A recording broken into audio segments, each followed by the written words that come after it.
lo siguiente. Nadie duda ya de la creación perfecta de Dios. De hecho se pone en tela de juicio la casualidad, el azar.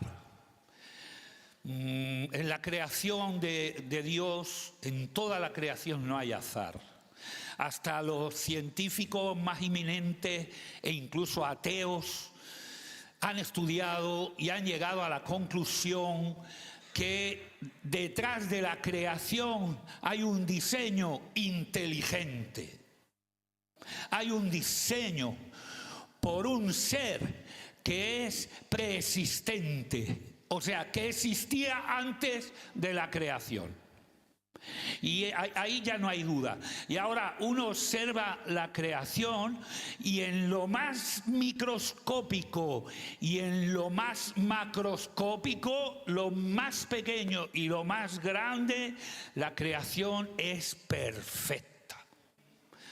¿Y cuál es la criatura de la creación? ¿Cuál es la guinda de la creación? ¿Cuál es la especie que ha prevalecido sobre todas las demás, que ha subyugado a la propia creación? Porque Dios, cuando le dice a Adán, dice: id y subyugar la tierra, enseñorearos. ¿Quiénes somos? Somos nosotros, el ser humano. Y nos observamos y somos perfectos, perfectos. Cada detalle, incluso físicamente estoy hablando, cada detalle físico que tiene el hombre no es por casualidad.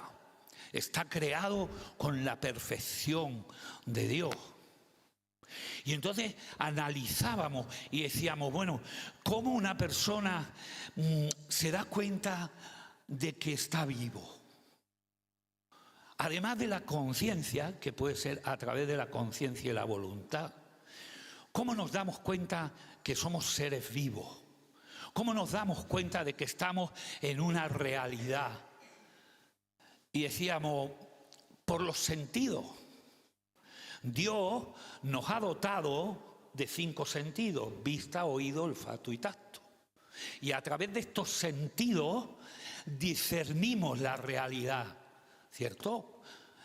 Nos llegan a nosotros estímulos a través de estos sentidos que luego nuestro cerebro interpreta y nos hace ver la realidad. Y claro, los sentidos son extraordinarios.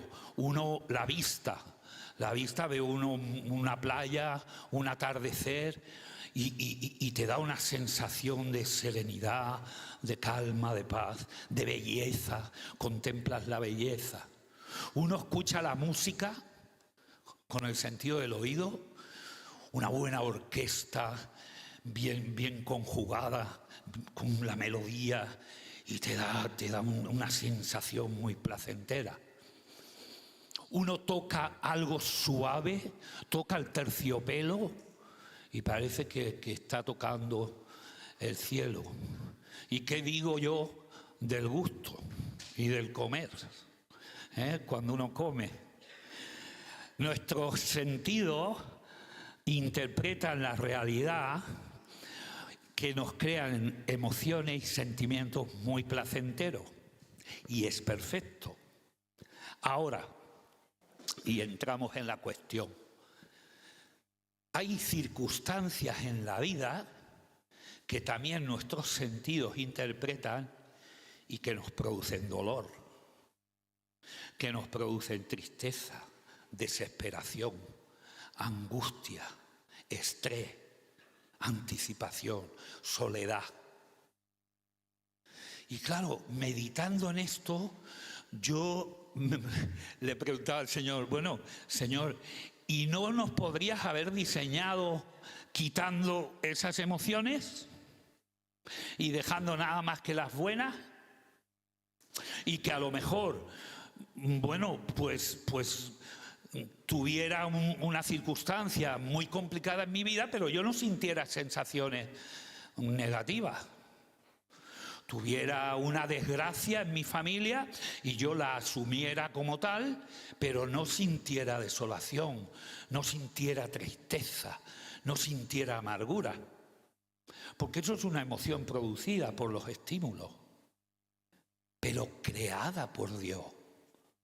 Entonces, yo meditaba y decía, si esto es así y así nada más, Dios me ha creado con el sufrimiento y con todo esto, pues no puede ser, tiene que haber algo, no puede ser, si no sería un Dios desalmado. Digo, no será que el dolor, el sufrimiento, la angustia, la soledad, la desesperación, todos esos sentimientos tienen un sentido y un propósito, porque tienen que tenerlo, porque yo tengo que encontrar ese sentido y ese propósito, porque si no, ¿cómo voy a vivir? Dime tú cómo vive un hombre que se ha quedado mutilado por una enfermedad. Dime tú cómo vive un hombre que lo han desahuciado en el trabajo y no puede darle de comer a sus hijos y no puede pagar su casa. Dime tú cómo vive un hombre si fallece su compañera, su esposa, su marido. ¿Cómo vive una madre si fallece un hijo? ¿Cómo puede seguir esa persona viviendo si eso no tiene sentido? Dímelo.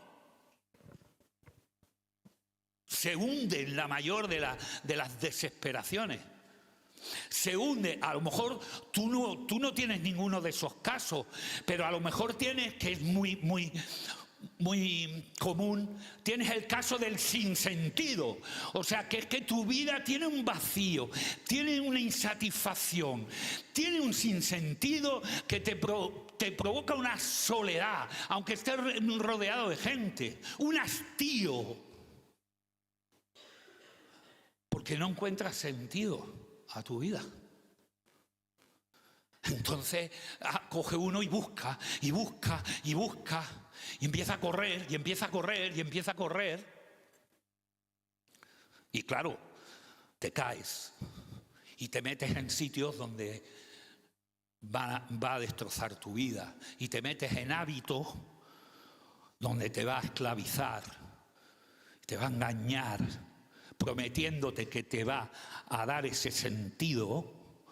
Lo que va a hacer es engañarte, es enfermarte, es matarte. Entonces, cuidado. Si estás pasando por un momento, por unas circunstancias así que te están produciendo esas emociones, cuidado antes de ir a buscar una posible solución a eso. Y sobre todo si te la ofrece el mundo, en las películas, en los anuncios, en todo. El hombre que está pasando por problemas se va al bar a beber. ¿Lo habéis visto?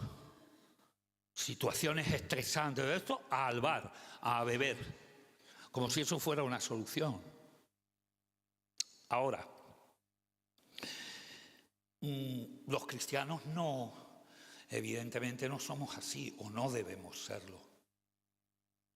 Pero yo me planteaba y decía, Señor, el propósito del dolor. Muchos de vosotros sabéis, ahora va a ser, el día 3 hará 9 meses que falleció mi mujer, con 57 años. Y los pastores me regalaron un libro que se titulaba El dolor nunca es en vano. Nunca es en vano. Entonces esto ya me apuntaba a que hay un propósito, a que hay un propósito en que el hombre pase a través de etapas, de momentos, de circunstancias, por dolor, por preocupación, por sufrimiento, por angustia, por soledad, por todo lo que pasamos, en mayor o en menor medida. Y no hablo, cuidado, que no hablo de la mortificación como hacen muchos católicos, que mortifican el cuerpo y que se meten cilicios, que son cinturones de pincho, para mortificar la carne y sufrir. Las monjas que se metían piedrecitas en los zapatos, fijaros, caminar todo el día con unas piedrecitas en los zapatos, para mortificarse. Yo no estoy hablando de eso. Estoy hablando de cómo es la vida. La vida es así. Y tiene estas circunstancias, y ante estos eventos y estas circunstancias, lo lógico, lo sabio, es encontrar el propósito y el sentido a esos momentos, por muy duro que parezca, lo hay. Y vamos a ver algunos de los propósitos. El dolor como parte de la experiencia humana, claro. Es una realidad ineludible, estamos diciendo, ¿no? El dolor emocional, pues de la pérdida, de la tristeza, de la desesperación, de la amargura. Pero había mil formas de buscarle el sentido, pero solo en Cristo, solo en Cristo. No hay nada mejor, no hay nada. Eso lo cantamos los cristianos por una experiencia. El otro día vi un vídeo en TikTok que decía uno al otro, bueno, ¿y tú cómo me demuestras estas cosas que me estás hablando? ¿Que cómo te las demuestro? Lo acabamos de ver. Que cómo, ¿quién me va a decir? Yo te digo a ti que no hay hombre en este mundo, no lo hay, que pueda entrar por esa puerta y decir que todo lo que yo estoy diciendo es mentira. ¿Y sabes por qué no puede? Porque es mi vida, porque lo he vivido, porque Dios lo ha hecho conmigo, porque cuando yo ya no podía, cuando la medicina me había desahuciado, cuando los psicólogos, los terapeutas, los psiquiatras me habían desahuciado, cuando el juez, el abogado me había desahuciado, cuando mis propios padres no sabían qué hacer, ahí no sabía qué hacer, nadie sabía lo que hacer con mi vida para arreglarla. Vino Cristo y me salvó.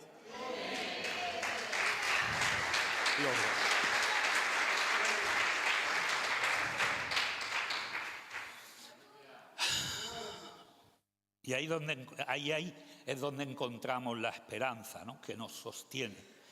Y como cristianos tenemos una respuesta distinta al mundo frente a estas circunstancias, ¿no? Y la Biblia nos enseña y nos muestra que el dolor es parte de la vida y no una señal de falta de fe. Cuidado. Es parte de la vida, está constituida así, y ahora veremos, y tiene un propósito, no es un castigo.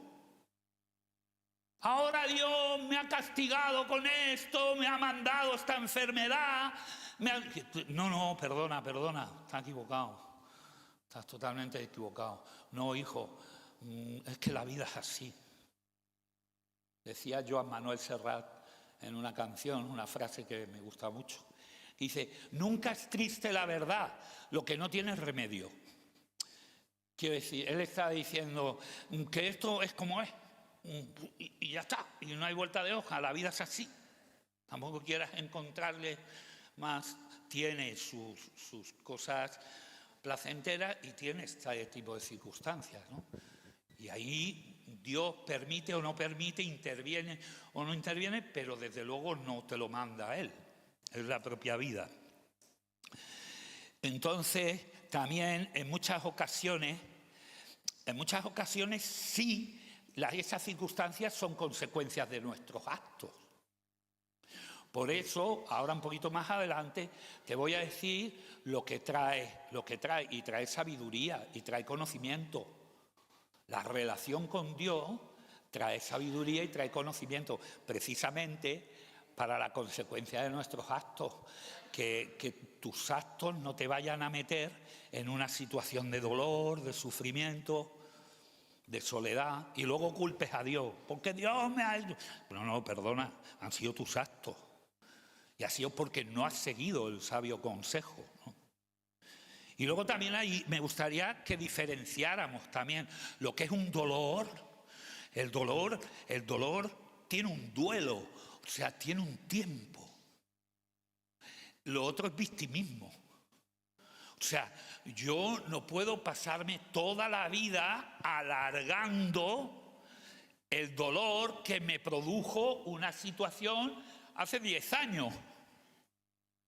No puedo, no debo, porque entonces lo que estoy haciendo es un victimismo, me estoy victimizando con eso que pasó hace 10 años. Y eso no es sano, no es que pase nada, no es que sea pecado, no es que no es sano, es que no lo vas a superar nunca. Es que no le vas a encontrar el sentido, porque siempre estás con un resentimiento, o sea, volviendo a sentir lo que era parte del duelo. Pero el duelo tiene un tiempo y de ahí se sale. ¿Has visto el Salmo 23? Cuando pases por valle de sombra de muerte. Cuando pases, no cuando te quedes. No habla de quedarte definitivamente en el valle de sombra de muerte. Habla de pasar. Y además yo estoy contigo, dice. Entonces, esas circunstancias que nos provocan ese tipo de emociones tienen un tiempo, porque son un proceso en sí. Porque hay un propósito detrás, hay un sentido detrás. No es perpetuo. Entonces, hacer también esa distinción entre dolor y victimismo. La cuestión está en descubrir cómo el dolor tiene sentido y cómo la oración nos conecta con el consuelo y la fortaleza de Dios para superar ese dolor. Porque yo, hermanos, que he pasado, ya estoy como un poco casi a las puertas de entrar en otra fase, ¿sabes? Dejar el dolor y empezar a lidiar con la soledad, que eso es otra, ¿no? Pero yo ya estoy en ese punto y lo que me ha llevado a ese punto de superación del dolor ha sido la oración. Entonces, la importancia de la oración para encontrar el sentido a esos momentos y a esos acontecimientos. Importantísimo. En el versículo Santiago, de capítulo 5, versículo 13, dice: ¿está alguno entre vosotros afligido? Haga oración. Es una recomendación. Lo que pasa, de verdad, a veces siento como que las personas nos tomamos esto como la teoría, como teoría, cuando la palabra es palabra de vida. La palabra es palabra de vida. No es negro sobre blanco, no son letras escritas, es vida. Pues dice, cuando la palabra se hizo carne. La palabra se tiene que hacer carne en ti, tiene que darte vida. No es un consejito, no es un refrán, no es algo teórico, no es algo que te quieren comer en el coco. Es palabra de vida. Y el que entra ahí, lo experimenta, recibe esa vida. Entonces, el que ha entrado en una relación con Dios a través de la oración, en un momento de dolor y de sufrimiento, luego veréis, recibe consuelo. Entonces, el propósito del dolor en la vida del creyente, el número 1, el dolor como medio de crecimiento espiritual. O sea, el dolor nos sirve para crecer espiritualmente. Y yo tengo aquí muchas cosas puestas, pero entiendo que si no hubiera habido dolor en mi vida, yo no busco a Dios. Si Dios, lo que hemos dicho al principio, nos hubiera creado nada más que con sentimientos placenteros y gustosos, y aquí viva la fiesta, ¿Quién buscaba a Dios? Pues como estaban Adán y Eva, en el paraíso. Pero al final metieron la pata, claro. ¿Quién busca a Dios? Entonces estos momentos te dan un parón en la vida. Y algunos de nosotros, menudo parón. Un comercial que viajaba por los pueblos vendiendo, comercial de ferretería, va una vez por una de las carreteras de estas comarcales y de buena primera siente ¡pum! En el coche un golpetazo. Claro, se para en la cuneta, mira y ve en la puerta un bollo enorme. Y mira así un poco más a los lados extrañado y ve una piedra enorme. Y ve un muchacho que venía corriendo.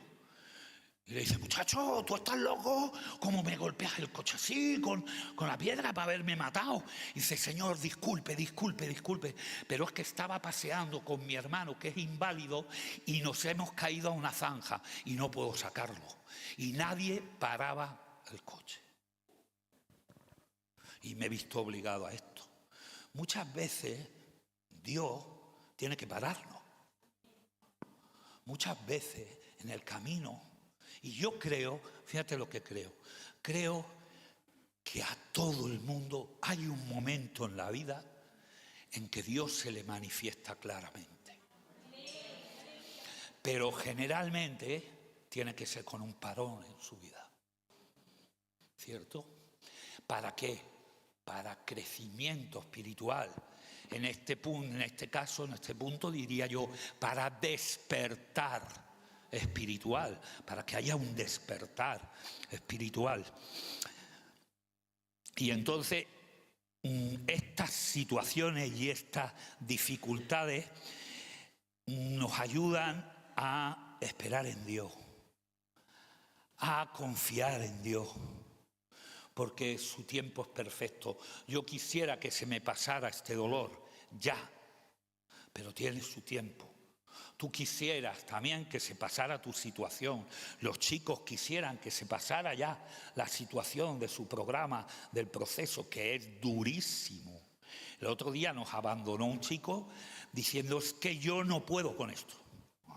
Dice, yo voy a ver si encuentro un centro más light que se acomode más a mis necesidades, decía el muchacho. Porque esto es muy duro. Claro. Y los tiempos no los marcan ellos, los marca Dios. Lo mismo en tu vida, en el proceso, por el proceso que estés pasando, Dios marca tus tiempos. Pero claro, tú debes de confiar en ese tiempo perfecto de Dios, porque si no vas a entrar en desesperación, ¿verdad? Y entonces esta paciencia se convierte en perseverancia, ¿verdad? Y esta virtud, porque la perseverancia es una virtud, fortalece la fe. Pero lo que he dicho antes, con el hombre, que iba a entrar por la puerta, muchas personas entienden que la fe es como un salto al vacío.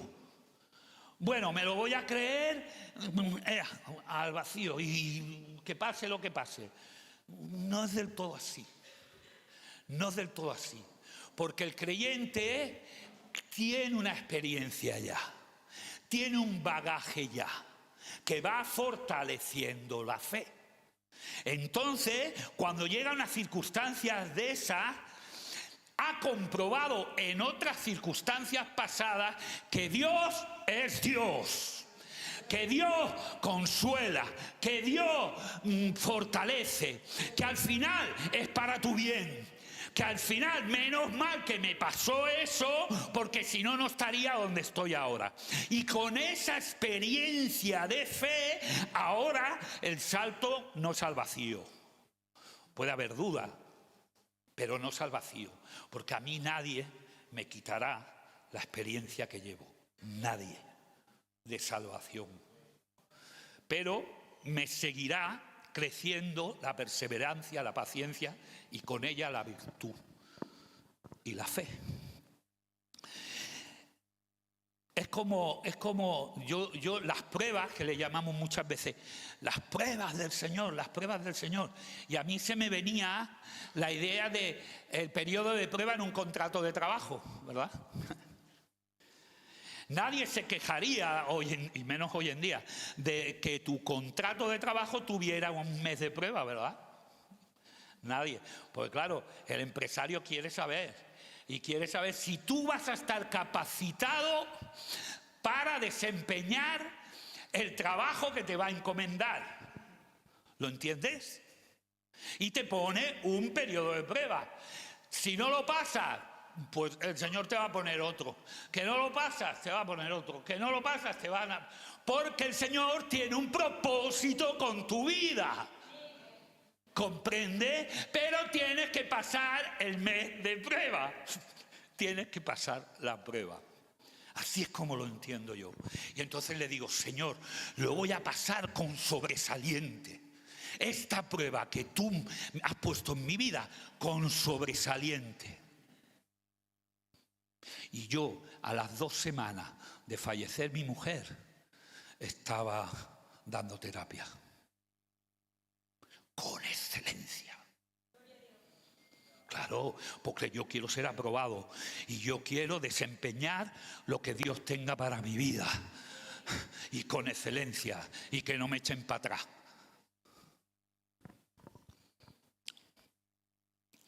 Romanos 5 del 3 al 4 dice: y no solo esto, sino que también nos gloriamos en las tribulaciones. Nos gloriamos en las tribulaciones. O sea, estás pasando tribulación y estás glorioso. Pero, ¿por qué? Porque sabiendo esto, que la tribulación produce paciencia. La paciencia prueba y la prueba esperanza. Fijaros qué cadena de acontecimientos. Y como uno lo sabe, como ya lo sabe, porque ha tenido ya otras experiencias iguales y ha salido fortalecido, nosotros se lo decimos a los chicos. Verás como después de esta experiencia educativa, que son disciplinas, sales fortalecido. Y es verdad, se sale fortalecido. Número 2, voy a ir aligerando. El dolor entendido, estábamos diciendo, como disciplina de Dios. Pero cuando tú escuchas la palabra disciplina, te viene a tu mente castigo. Y perdona, busca en el diccionario, busca en Google qué es disciplina. Pues ahí no pone disciplina, pone doctrina o pone instrucción de una persona, especialmente en la parte moral, ética. Eso es lo que dice el diccionario. O sea, que es una instrucción. La disciplina es una instrucción. Entonces, el dolor entendido como disciplina o instrucción de Dios para nuestra vida. La disciplina de Dios, aunque muchas veces dolorosa, es una señal de su amor y su cuidado paternal. ¿Qué padre no instruye, incluso con un cachete en el culo, a su hijo? El padre que no ama a su hijo, porque el padre que ama a su hijo lo corrige, lo instruye, lo disciplina. Y será porque le ama.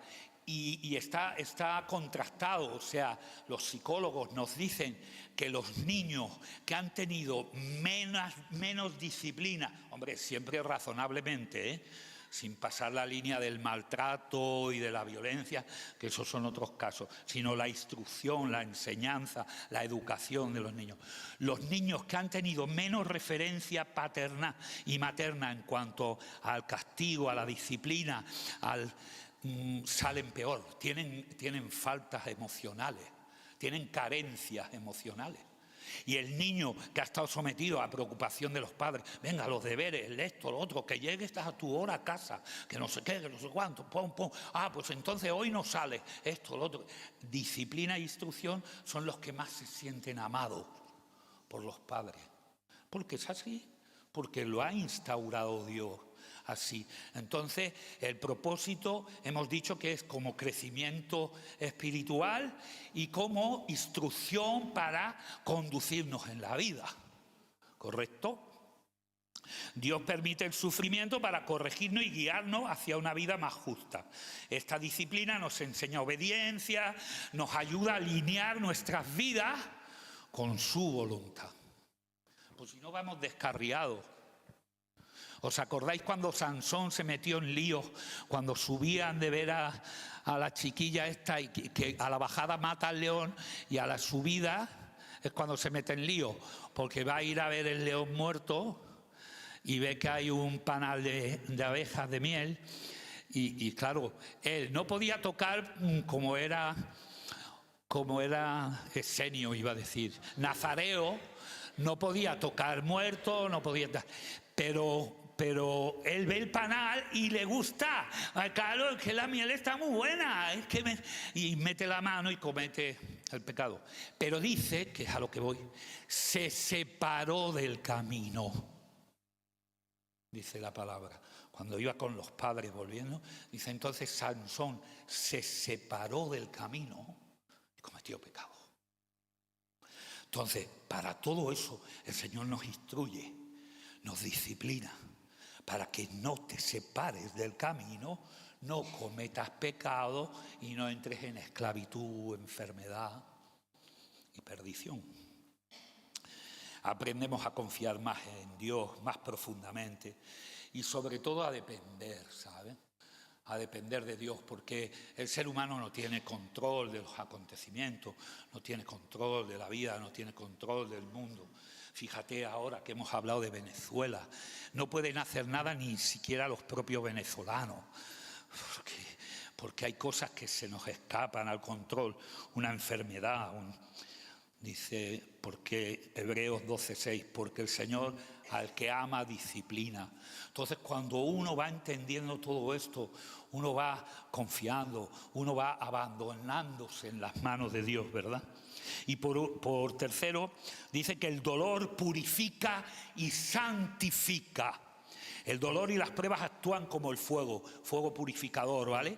Que es como el oro metido en un horno para que se le escape y se derrumbe y se destruya la impureza y todo lo malo y quede el oro fundido, el oro pulido. Los creyentes somos purificados a través de estas pruebas y este proceso nos aleja del pecado y nos acerca más a la santidad. La santidad no es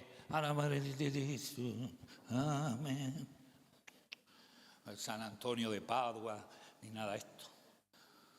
La santidad es un proceso de acercamiento a Dios, es un proceso de querer seguir su voluntad, es un proceso de querer llegar a la estatura de Cristo, de anhelar y de rechazar el pecado.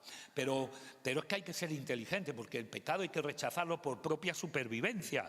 O si no, miraros cuando venís vosotros de lo más profundo del pecado, venís muertos, pero muertos decía Prince Parker, un profesor que yo tuve del seminario, que decía, editó un libro, dice, las 7 maneras de morir.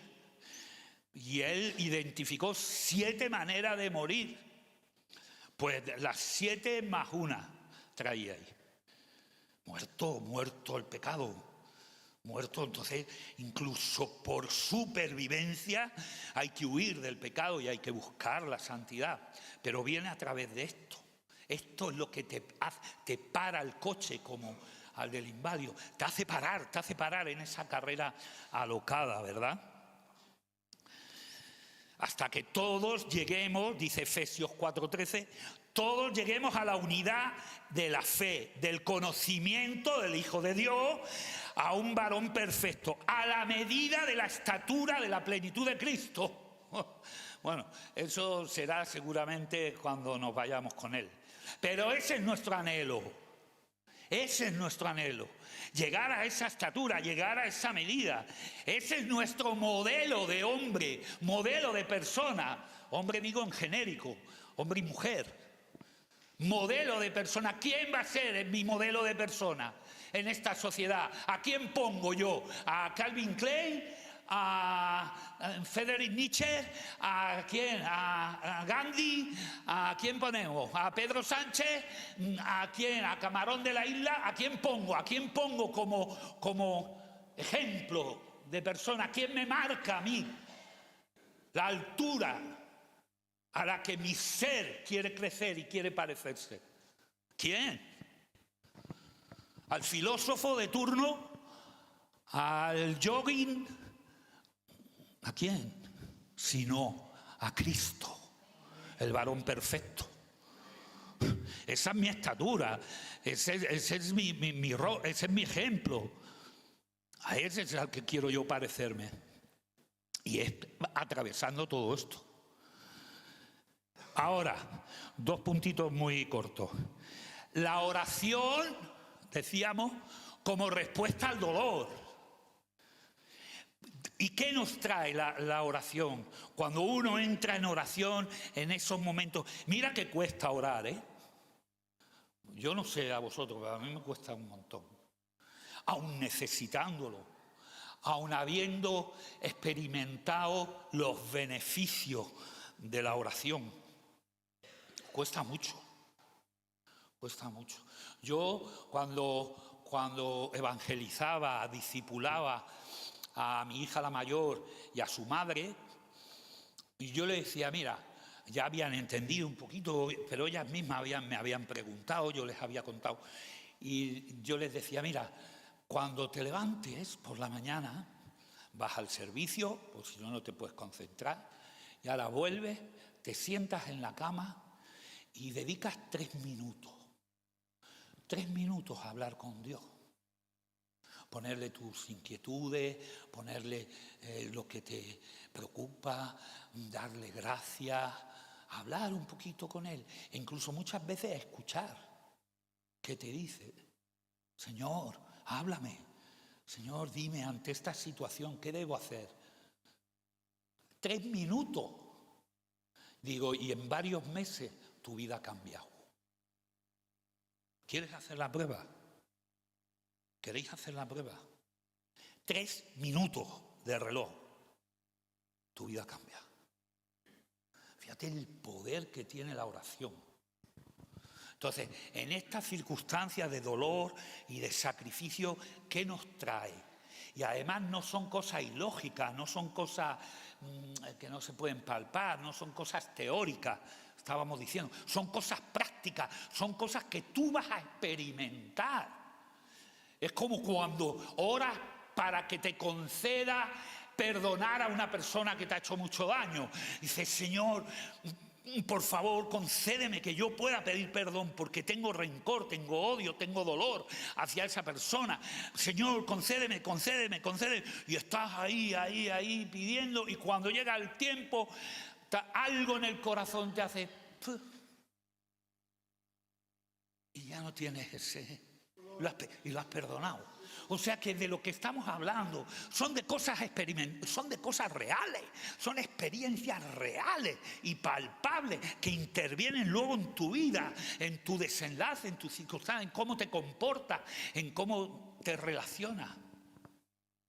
Concede consuelo y fortaleza. El dolor y el sufrimiento son experiencias universales que pueden ser utilizadas por Dios para promover el crecimiento espiritual, la maduración del creyente, que nos llevan a orar con una mayor profundidad, buscando el consuelo y la fortaleza. Fíjate ahora, Romanos 8:26. Hasta alcanzar la certeza de que al que cree todas las cosas le acontecen para bien. Wow, eso yo las primeras veces que leí esto me estalló la cabeza. Claro, yo no había llegado a este punto que os acabo de compartir. Yo estaba ahí entre 2 aguas. Y claro, yo leía, al que cree todas las cosas que acontecen, le acontecen para bien. Digo, ¿eso cómo va a ser? Es una locura. ¿Cómo me va a acontecer a mí para bien la muerte de mi mujer? No puedo entenderlo. Claro, no puedes entenderlo. Ya te lo estamos diciendo. Busca en oración la respuesta. Busca, conéctate al Padre. El dolor nunca es en vano. Las cosas suceden para bien. Y cuando uno llega a entender y más, llega a experimentar esto, entras en otra dimensión de vida, de verdad. Y llega un momento que ante una misma circunstancia, esta, la muerte de un ser querido, uno está viendo una cosa y el del mundo está viendo otra. Y la circunstancia es la misma, que se ha muerto el familiar. Y eso no cambia.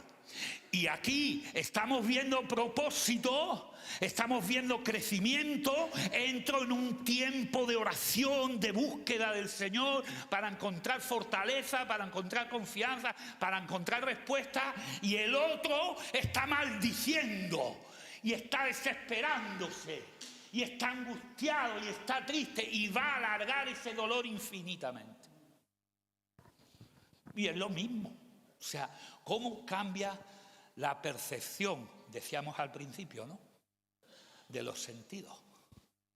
Entonces, uno ante una misma circunstancia siente de una forma y el creyente canaliza ese sentimiento con Cristo.